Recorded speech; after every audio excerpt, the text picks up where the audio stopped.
Our next speaker is a non-native Dutch speaker, so I'd like to welcome Dr. Thomas Leonhardt. Thomas is 59 years old. He holds a PhD in chemistry, and he's product manager at Dr. Sthamer, a very well-known and renowned German company. He's worked for a long period in the fire retardant business. He chairs on many committees, European and local committees. He's representative, for example, of Eurofeu, to European Chemicals Agency and the European Commission. He has 30 years plus experience as a lecturer in professional education, chemical laws in foam school. So no need to say more about Dr. Thomas Leonhardt. He's a true expert, and he will explain you more from a viewpoint of a product manufacturer, what key challenges are and what to expect the next couple of years. So Thomas, take this away. Thomas will be presenting online. Are fluorine-free foams really fit for the job? A couple of keywords. We're going to cover what has happened, what is the key difference that we see today against what we had been using in the past. Why are fluorine-free foams so fundamentally different, and what does that mean going forward? And then, of course, we're going to talk a little bit about the challenges in moving and transitioning away from AFFF. So what has happened? Luc has covered already a couple of these features in his presentation. By the way, this was the shortest presentation on such a complex subject that I've ever seen, and I have to really give him credit. That was outstanding. Very good. Okay, European legislators have already put restrictions in place, so we know that about PFOS and PFOA and the so-called long-chain PFASs, the C12 to C14 or C9 to C14, that are already in place. And as you are probably aware, there's restrictions coming about perfluorohexanoic acid and, of course, the entire family of fluorochemicals in firefighting foams. In these two, in the latter two, we're talking about transition phases between 10 to 12 years after entering into force, which means that the end of the fluorine-containing foam era is pretty close. Any of those transition times are connected to preconditions, one of those being an efficient and complete retainment of all effluents, and of course, not just retainment, but also disposal. The burden of proof of systems or trucks to be fluorine-free is on the user. The pitfall is that fluorine-free is not legally defined, the term fluorine-free, and as you've heard in Luc's presentation, there are, depending on how you analyze, there's a lot of different fluorine-free, so to say. The trigger values, however, for remediation, environmental remediation activities upon findings of fluorochemicals in the environment are not European-wide harmonized. They are subject to local governments and even local authorities.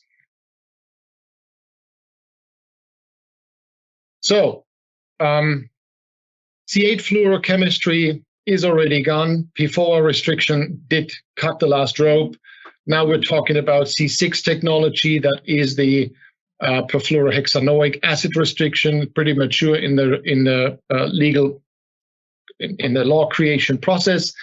C6 technology is not yet banned, but most likely will be in a couple of years. And there's more and more so-called fluorine-free foam agents that are entering the market.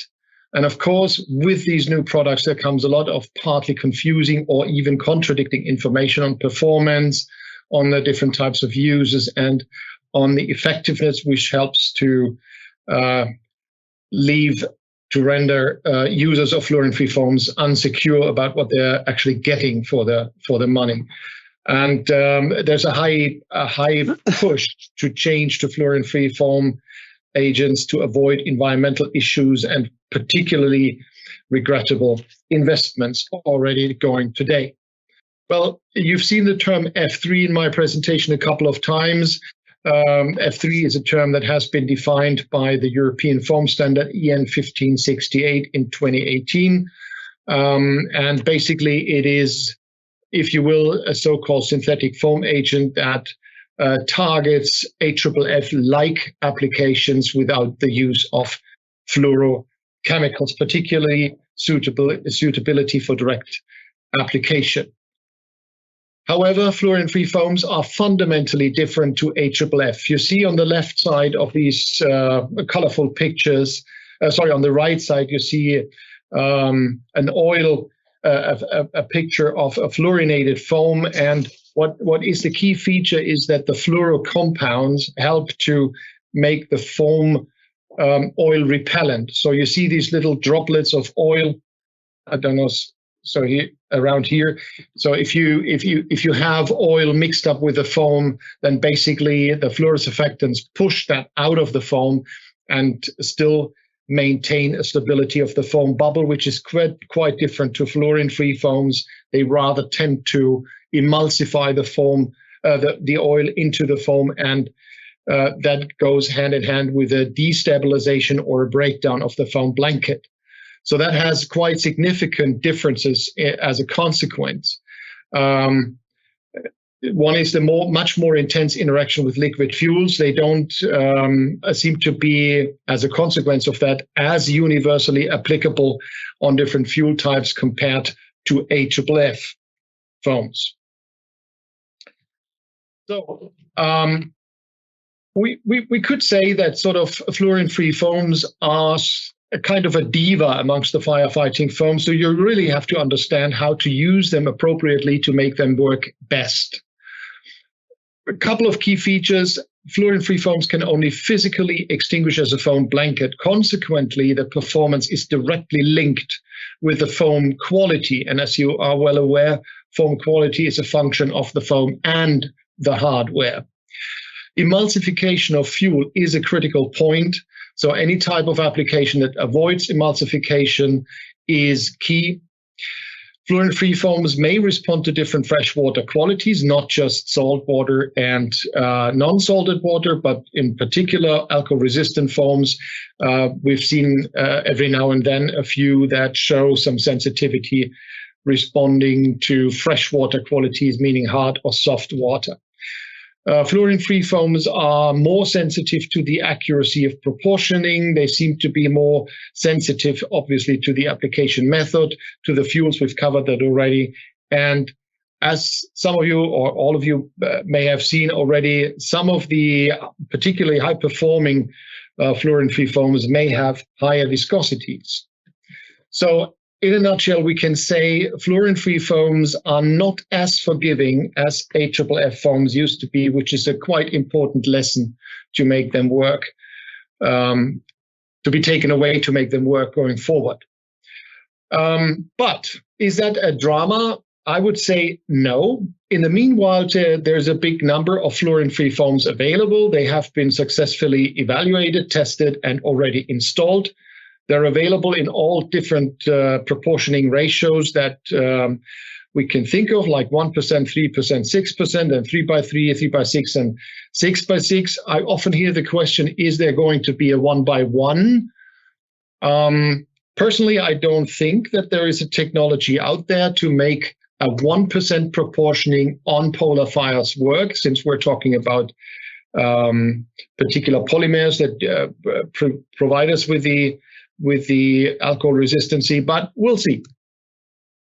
There's also technology available to cope with the proportioning demands and requirements of fluorine-free foams, with the mixing and also with the foam generation, to make sure you can proportion the foam concentrate you have correctly, you can mix it correctly, and you, as a result, with your foam generating equipment, you get the appropriate foam to make the whole thing work.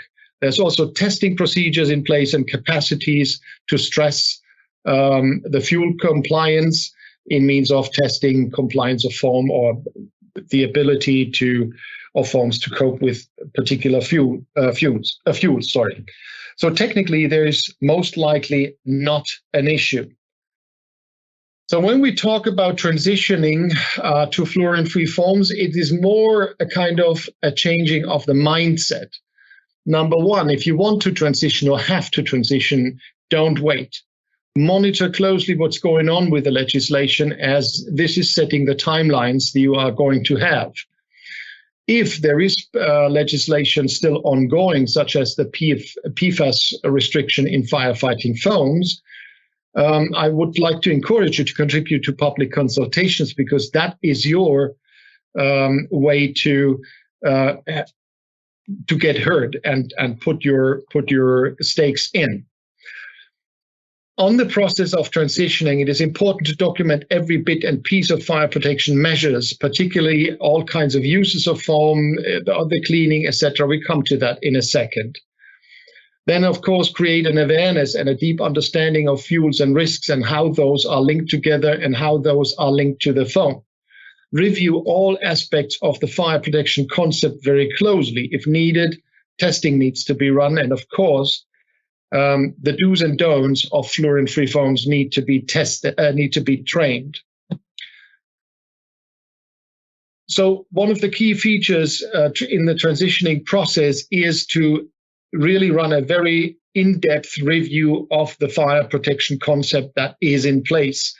I've shown that here as with the 4 major quadrants.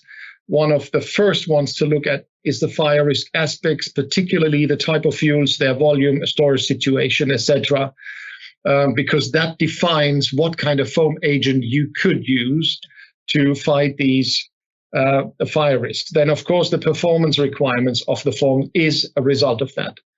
Environmental aspects like a water retention system, groundwater, is there receiving waters downstream of the site, etc. All that has an impact also on what kind of foam you can use and how you can use the foam. Then, of course, we have the technical aspects like the different constraints, volume constraints, viscosity constraints, equipment, logistical stuff, and even legal constraints such as groundwater gaining areas. These are all influencing how the concept is going to look going forward. And last but not least, training and skill level of the firemen is a very important thing. The exposure risk for other people, of course, and personal protection equipment. So for a successful transition away from AFFF, there's a couple of key questions to be asked. I just mentioned what are the fuels that we have on site? Are there liquid solids, melting plastics, polar liquids, non-polar liquids, where and in which quantities? Then, of course, the protection target has a major influence on how you design the entire fire protection concept. Do we talk about only extension of rescue and evacuation times? Is controlled burn down an option? Or do we have to prevent escalation under any thinkable circumstance? That has a big influence. Then, of course, the technical constraints, the constraints by the technical equipment, piping, proportionals, application types. Many people are only talking about proportionals in conjunction with the high viscosity foam products, but it's also piping. Not just the concentrate has a higher viscosity, but even the premix. So the foam solution may have a higher viscosity. And if you have a system that was once designed for a Newtonian AFFF foam system, foam concentrate and premix, there's a high chance that this system is not going to work with the volume demand of a fluorine-free foam. So logistical constraints is a point. Consider that fluorine-free foams, irrespective of the performance level, according to EN 1568 or other standards, may need a higher application rate or a longer application time, which has an impact on the logistics on site. Ambient constraints, I mentioned that already, are important, like special retainment requirements, etc., etc. And finally, what does the foam need to deliver? So what ultimate performance do you need from a firefighting foam agent? The skill level of active forces most of the firemen that are active today have never trained with fluorine-free foams, so all of them are trained to use AFFF, and this is sort of the backpack that everybody has to get rid of this AFFF application type and get used to a fluorine-free foam application type. Cleaning requirements, Luc has mentioned it in his presentation already. What part of your equipment can actually be cleaned, which cannot, and what parts cannot be cleaned? And if so, to what extent does the cleaning work? What level of residual PFAS is acceptable? This is not covered by any legislation and needs agreement with the local authorities. Disposal capacities, consider disposal capacities. Imagine if the new perfluorohexanoic acid restriction enters into force, immediately a big number of sites will have to get rid of their AFFF foams. The disposal capacities for these type of foams are not there. And you may need to be able to store the foam for the time being until you get disposal. And finally, careful planning of the transition steps. Be aware of the time demand for developing or revising the fire protection process. And if you need to change your fire protection concept, you may need to also renew permits, operation permits for the site, which will take some time. Not to mention material availability and downtimes as a consequence of lack of material availability. There's a couple of also key questions to ask about the foam agent particular. So robustness is, I would say, one of the key features of fluorine-free foams going forward. So meaning the ability to cope with changing conditions, as you know, foams are developed and tested under lab conditions, and these are very controlled conditions, whereas the use of the foam is involving a very broad variety of different conditions. So questions like, how depending is the foam's performance on the accuracy of proportioning? Is it okay if you sort of under proportion by, I don't know, 0.5% for a 3% foam type, or is it not appropriate? Does it work under these conditions? How sensitive is the foam regarding different foam generating devices? Are you getting the foam quality that you need to make your system work? How selective is the foam agent regarding different water qualities? We talked about that. Not just salt water and fresh water, but also water hardness could be a point. And in many sites, so-called industrial water is used, which may contain other ingredients, corrosion inhibitors or whatnot, which have an impact on the foam quality. How sensitive is the foam regarding to different fuels? That is the ultimate key question. You want to know if you have fuels on site that the fluorine-free foam agent cannot cope with, because that is a situation you cannot compensate by application rates. And finally, how sensitive does the foam respond to changes of the application technique? Do you ultimately have to apply it gently to actually get it to work, or would it also accept a forceful application in reality? Well, talking about what is next in the magic pots of research and development, what are we looking after going forward?